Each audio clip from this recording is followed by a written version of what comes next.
प्यारे दर्शकों नमस्कार। तारीख है आज 24 मार्च 2025, दिन सोमवार, हिंदी तिथि चैत्र माह कृष्ण पक्ष दशमी। आइए नजर डालते हैं हमारे प्यारे राज्य हिमाचल प्रदेश की तमाम बड़ी खबरों पर।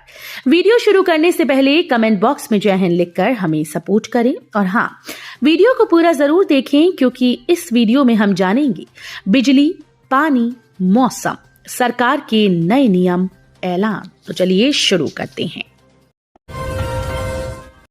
सरकार हिमाचल को हरित ऊर्जा और आत्मनिर्भर राज्य बनाने की दिशा में कर रही है कार्य। मुख्यमंत्री सुखविंदर सिंह सुक्खू ने नई दिल्ली से वर्चुअल माध्यम से डॉक्टर मनमोहन सिंह हिमाचल प्रदेश लोक प्रशासन संस्थान में आयोजित समृद्ध हिमाचल 2045 3 दिवसीय भौतिक विचार मंथन अभ्यास कार्यक्रम को संबोधित किया। उन्होंने कहा कि इस कार्यक्रम का उद्देश्य संगोष्ठियों और चर्चाओं के माध्यम से हिमाचल प्रदेश के सतत आर्थिक विकास के लिए 20 वर्षीय कार्य योजना तैयार करना है। प्रदेश सरकार हिमाचल प्रदेश को हरित ऊर्जा राज्य, आत्मनिर्भर और समृद्ध राज्य बनाने के संकल्प के साथ काम कर रही है। उन्होंने बल देते हुए कहा कि इन दीर्घकालीन लक्ष्यों को हासिल करने के लिए प्रदेश सरकार सतत विकास और आर्थिक वृद्धि के लिए समग्र दृष्टिकोण के साथ कार्य कर रही है। यहां बनेगा हिमाचल का सबसे लंबा पुल, 104 करोड़ में बनाएगी चंडीगढ़ की फर्क। विधानसभा क्षेत्र फतेहपुर में पौंग बांध के पास ब्यास नदी पर प्रदेश का सबसे लंबा पुल बनेगा। पुल बनाने के लिए लोक निर्माण विभाग को केंद्र सरकार ने 15 करोड़ रुपए का बजट जारी कर दिया। केंद्र सरकार की केंद्रीय सड़क एवं अवसंरचना कोष के तहत सेतु बंधन योजना के अंतर्गत पौंग बांध के अनुप्रभा पर 104 करोड़ रुपए से लगभग 800 मीटर लंबा पुल बनेगा। बजट की मंजूरी मिलने के बाद अब पुल के निर्माण के लिए टेंडर कर दिया गया। चंडीगढ़ की फर्म इस पुल का निर्माण करेगी। हिमाचल के ग्लेशियर्स में 2.4% गिरावट, लाहौल स्पीति के आंकड़ों पर सरकार ने जताई चिंता। प्रदेश के लाहौल स्पीति में मौजूद सालों पुराने ग्लेशियर अब घटने लगे हैं। जलवायु परिवर्तन का बड़ा असर इन ग्लेशियर पर पड़ा है, जो कि चिंता की बात है। सरकार भी इस मामले को लेकर चिंतित है। इन ग्लेशियर्स में 2.4% की गिरावट देखी गई, जो लगातार बढ़ती जा रही है। लाहौल स्पीति में चंद्रा बेसिन के ग्लेशियर में जहां इतनी गिरावट देखने को मिली, वहीं मियाड़ व अन्य ग्लेशियर में भी इतनी कमी आ गई। ये जानकारी विधानसभा में विधायक अनुराधा राणा के सवाल के जवाब में उप मुख्यमंत्री मुकेश ने कहा कि इस मामले को लेकर केंद्र से बात की जाएगी। बीपीएल परिवारों के चयन में प्रधान नहीं कर पाएंगे मनमानी, नई सूचियां होंगी तैयार। बीपीएल परिवारों के चयन में अब प्रधान कोई मनमानी नहीं कर पाएंगे, अपितु नई अधिसूचना जारी होने के उपरांत बीपीएल परिवारों के चयन में पारदर्शिता आएगी। नई अधिसूचना के अनुसार 1 अप्रैल से बीपीएल की नई सूचियां तैयार करने की प्रक्रिया आरंभ हो जाएगी और पिछली सूचियां निरस्त होंगी। ये बात ग्रामीण विकास एवं पंचायती राज मंत्री अनिरुद्ध सिंह ने विशेष बातचीत में कही। उन्होंने कहा कि बीपीएल परिवारों के चयन के बारे में सरकार को काफी शिकायतें मिल रही थी, जिस पर सरकार ने कड़ा फैसला लिया है। बंदला पैराग्लाइडिंग से शुरू हुई अंतर्राष्ट्रीय पैराग्लाइडिंग चैंपियनशिप, अब तक 70 ने कराया पंजीकरण। हिमाचल प्रदेश के बिलासपुर में पहली बार अंतर्राष्ट्रीय स्तरीय पैराग्लाइडिंग चैंपियनशिप शुरू हुई। रविवार को चैंपियनशिप का शुभारंभ स्वास्थ्य मंत्री कर्नल धनीराम शांडिल ने किया। चैंपियनशिप के लिए अभी तक विभिन्न देशों के 70 पायलट ने पंजीकरण कराया है। चैंपियनशिप जिला प्रशासन और पर्यटन विभाग के संयुक्त तत्वावधान में आयोजित कराई जा रही है। पहले दिन पायलट ने केवल अभ्यास किया। शुभारंभ के दौरान पायलट ने बंदलाधार से उड़ान भरी और सांडू मैदान में लैंडिंग की। वाइल्ड फ्लावर हॉल को कब्जे मिलेगी सरकार, नए सिरे से होंगे ग्लोबल टेंडर। हिमाचल सरकार 31 मार्च को छड़ापरा स्थित वाइल्ड फ्लावर हॉल को अपने कब्जे में लेगी।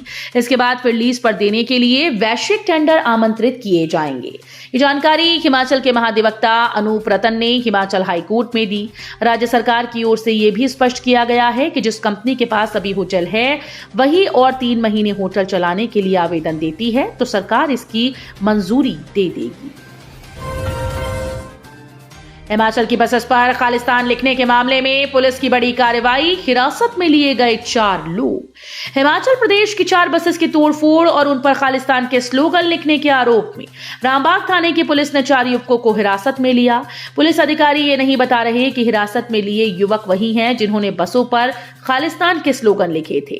आशंका जताई जा रही है कि हिरासत में लिए गए युवक आरोपितों के करीबी हैं।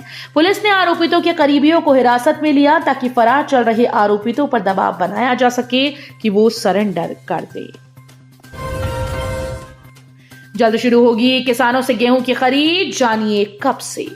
प्रदेश के गेहूं खरीद केंद्रों में 1 अप्रैल से किसानों से गेहूं की खरीदी शुरू हो जाएगी। गेहूं की फसल खरीदने के लिए किसानों का पंजीकरण प्रक्रिया शुरू कर दी गई।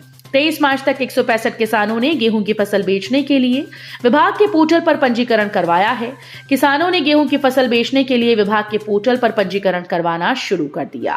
विभाग के पोर्टल पर 165 किसानों ने पंजीकरण करवाया है, जिनमें से अभी तक 55 किसानों के पंजीकरण वेरीफाई किए गए हैं। सेना में लेफ्टिनेंट बने जोगिंद्रनगर के अतुल ठाकुर।